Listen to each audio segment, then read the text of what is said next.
तो देखिए इधर सारे लोग थोड़ा से 1 सेकंड के लिए 5 मिनट के लिए आप लोग लिखना बंद कर दीजिए। अब इधर देखिए, और जो लोग वीडियो को देख रहे हैं वो लोग भी पहले लिखना बंद करके क्या करिए, पहले समझ लो, ठीक ना। तो समझ लो, जब समझ के फिर आप लिखेंगे, क्योंकि तो वीडियो तो भागेगा नहीं। आप पॉज करके भी देख सकते हो, फिर भगा करके देख सकते हो। इस तरीके से रोक रोक करके आप क्या कर सकते हो, अपना काम कर सकते हैं। तो चले, तो मैं आपको बता दूं पहले, तो जिस चैनल पे मैं बात कर रहा हूँ, जिस चैनल पे आपको पढ़ा रहा हूँ, उस चैनल का नाम है GK Khushboo study. My second channel Masti coaching, और माय क्लास इज टुडे क्रिया verb. My class is today क्रिया यानी वर्ब। तो ये क्लास 6, 7, 8 और अन्यथा लोग पढ़ सकते हैं।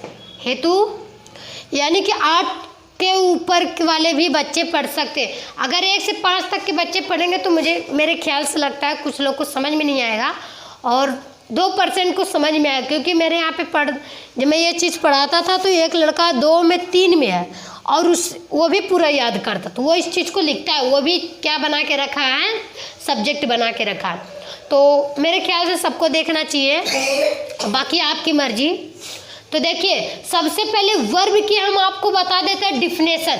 वर्ब की क्या डिफिनेशन? डिफिनेशन को हिंदी में कहते हैं परिभाषा। डिफिनेशन को हिंदी में कहते हैं बाबू परिभाषा। तो अगर आपसे कोई पूछता है क्रिया किसे कहते हैं, तब आपको बताना है जिन शब्दों से किसी का काम, जिन शब्दों से किसी काम का करना या होना पाया जाता है, उन्हें क्रिया कहते हैं। उन्हें क्रिया कहते हैं। एग्जाम्पल आपका है, जैसे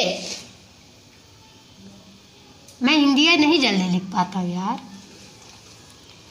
जैसे एग्जाम्पल आपका क्या, राम पढ़ता है, सीता दौड़ती, ये आपका क्या है, ये आपका एग्जाम्पल किसका, वर्ब की। अब जब आप पढ़ोगे तो वर्ब क्या होता है, तो वर्ब तो मैंने आपको बता दिया, जिन शब्दों से किसी काम का होना या करना पाया जाता है उन्हें क्रिया कहते हैं, उन्हें वर्ब कहते हैं या उन्हें क्रिया कहते हैं।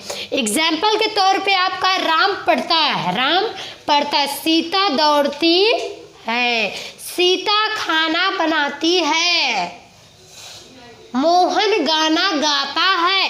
ये सब क्या है, क्रिया की एग्जाम्पल। ये सब क्या है, क्रिया की एग्जाम्पल है।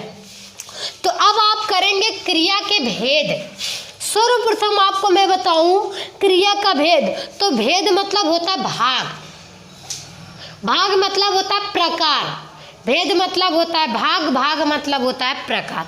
मैं आपको पूरा फोड़ के बताऊंगा, बट आप लोग केवल ध्यान से इसको देखिएगा, ठीक ना। सारी बातें आपको समझ में आएगी। अगर जहाँ पे ना समझ में आए तो आप लोग कमेंट सेक्शन में ज़रूर बताएंगे कि इस चीज़ को मुझे फिर से रिपीट करिएगा, ठीक ना। तो मैं नेक्स्ट वीडियो में कोशिश करूँगा आप लोग तक इस वीडियो को पहुँचाने तक, ठीक ना।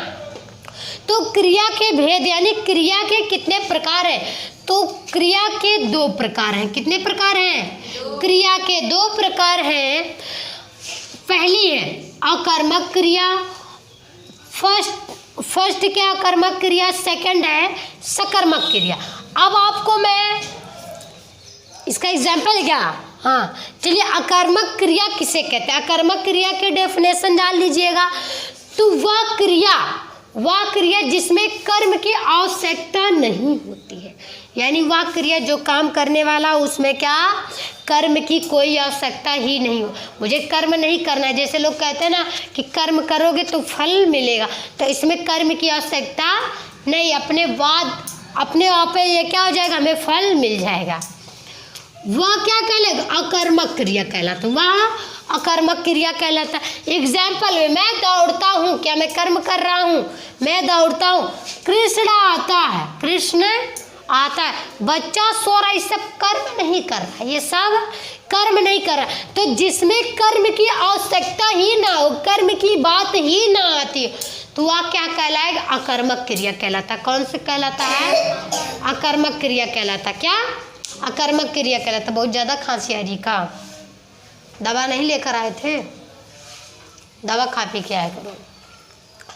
अब आपको मैं सेकंड बताता हूँ, सकर्मक क्रियक। तो सकर्मक क्रियक की डिफिनेशन ये होती है, सकर्मक क्रियक की परिभाषा यह होती है, वह क्रिया जिसका कर्म होता है, जिसका कर्म होता है वह क्या कहलाएगा? सकर्मक क्रिया कहलाता है।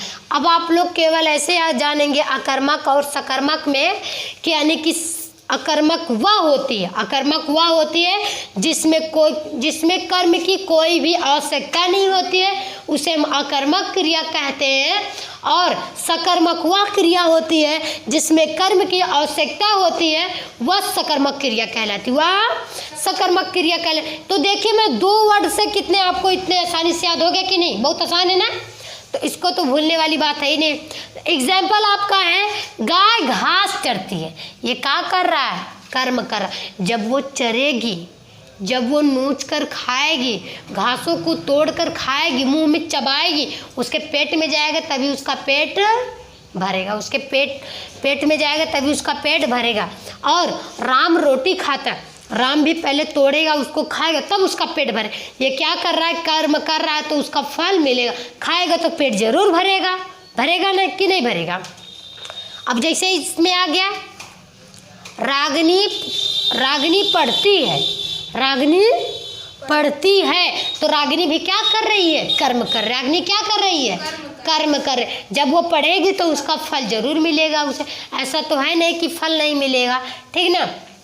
तो 2 चीज़ मुझे लगता है, आई होप कि आप सभी को यह 2 चीज़ बहुत ही बेहतरीन तरीके से समझ में आए। तो देखिए नीचे, अकर्मक और सकर्मक क्रिया की पहचान क्या होती है? अकर्मक और सकर्मक क्रिया की पहचान क्या होती है? तो मैं आपको अब इसकी पहचान बताऊंगा। तो फर्स्ट क्या है? फर्स्ट में क्रिया के पूर्व क्या, ये वाला क्या है, जिसको नहीं दिख रहा है देख लो। क्या या किसको के द्वारा प्रश्न करो। अगर किसी को, जैसे कि आ गया कि आपका क्या नाम है, क्या आप खाना खाए हो, आप किसका इंतजार कर रहे हो या किसका वेट कर रहे हो,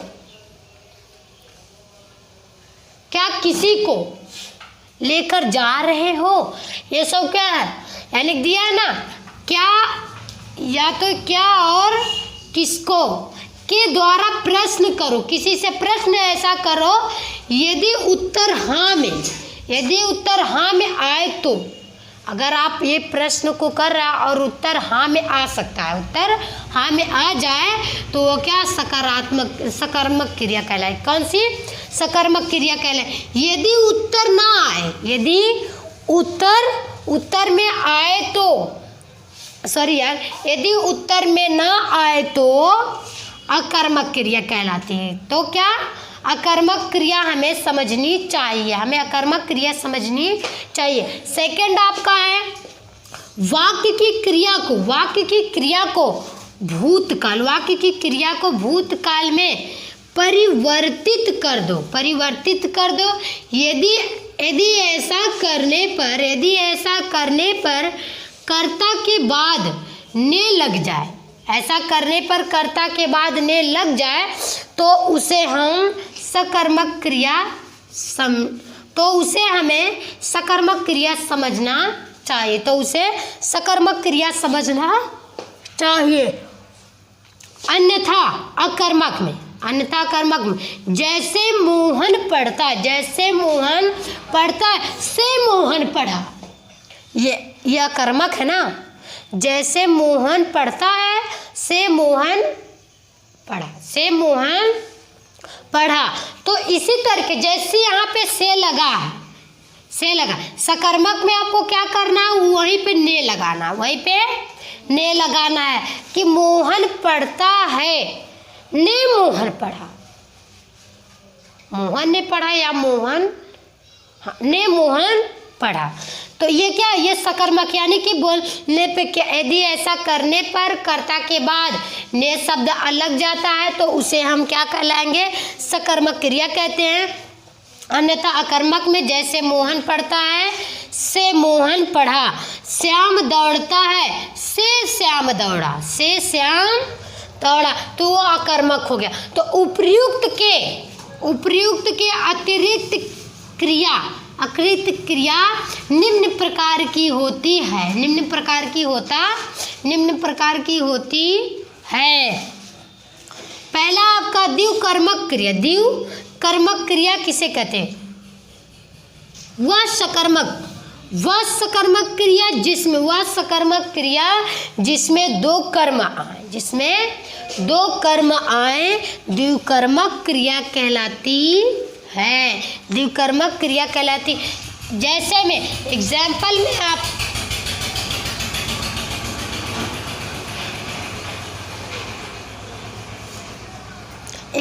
में आपका है, राम ने सुरेश को 1 रुपया दिया, राम ने सुरेश को 1 रुपया दिया। यहाँ सुरेश और रुपया दो कर्म, ये क्या कर रहा है? ये दो कर्मों की बात रही। पहला तो सुरेश और दूसरा रुपए की बात आ रही है, तो दो कर्म है। अतः दिया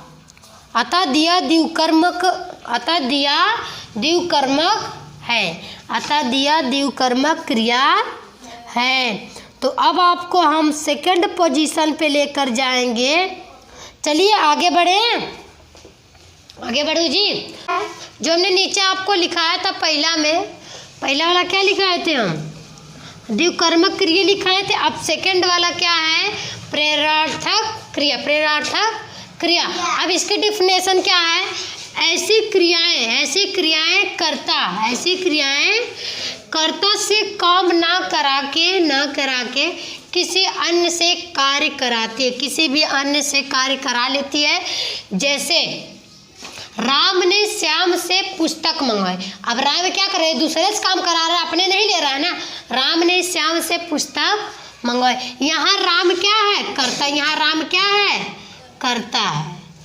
तो यहाँ राम कर्ता स्वयं कार्य ना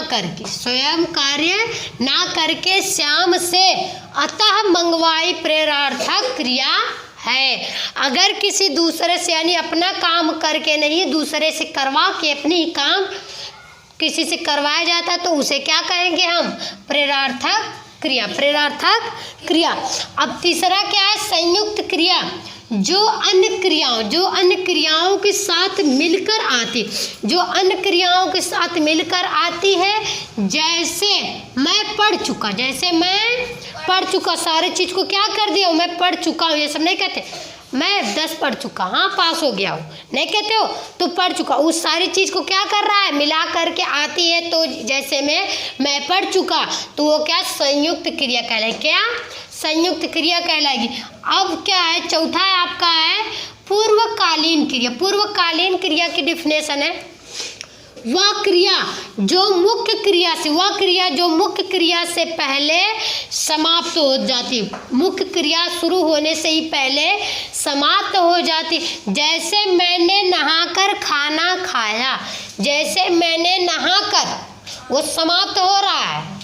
मुख्य क्रिया वहाँ पे स्टार्टिंग, तो क्या हो जा रहा है? वहाँ पे समाप्त हो जा रहा है, उससे पहले समाप्त हो जा। खाना खाया, समाप्त हो गया। यहाँ नहाकर पूर्वकालीन क्रिया क्या है? नहाकर पूर्वकालीन क्रिया है। अब क्रिया के रूपांतर में क्या है?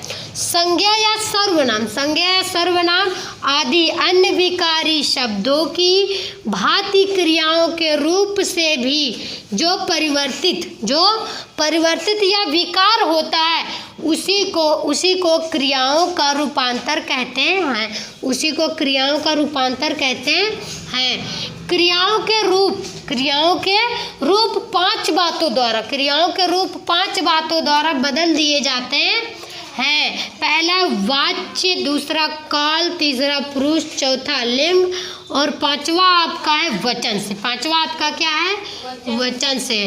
तो आज के लिए यह क्लास यहीं पे समाप्त होता है। फिर आपसे हम नेक्स्ट क्लास में मिलते हैं एक नए टॉपिक के साथ। इसका मतलब हम यहाँ से आपको लिखाएंगे वाच्य मतलब वॉइस टॉपिक के साथ आपसे हम मुलाकात करते हैं। फुल वीडियो आप सभी को देखने के लिए बहुत बहुत धन्यवाद भैया। Bye bye.